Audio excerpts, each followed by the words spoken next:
Rassurer au Premier ministre, chef du gouvernement de la transition, Raymond Dongsima, sur les différents plans de mise en exploitation du gisement de fer de Belinga en Ogooué-Vindo, après la présentation officielle de la première exportation de ce minerai, c'est tout l'intérêt de cette rencontre. L'objectif de cette rencontre aujourd'hui, c'était de déjà présenter la délégation de Fortescue qui est présente ici au Gabon, mais également rassurer Monsieur le Premier ministre, chef du gouvernement de la transition, que nous sommes sérieux dans nos intentions et on voulait le rassurer également par rapport à nos plans.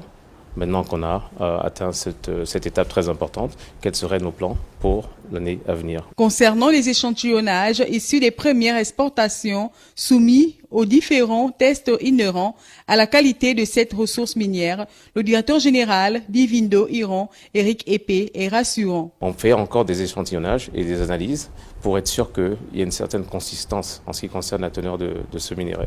Les indications sont très positives et très optimistes et montrent qu'effectivement la teneur de ce minerai est très très bonne. Les projets structurants par rapport au développement de la localité n'étaient pas en reste au cours de cette séance de travail. On est toujours en une phase où la production elle est très minime et on est toujours en train de voir quelles sont les meilleures infrastructures qui vont être utilisées pour un développement de ce projet à grande échelle. Avec tout ce que ça suppose, à savoir justement en matière d'énergie, en matière même d'employabilité, bien qu'on ait déjà commencé, en matière de formation. Découvert en 1955, le gisement de fer de Belinga couvre une superficie de 4500 km² avec des réserves estimées à 1 milliard de tonnes.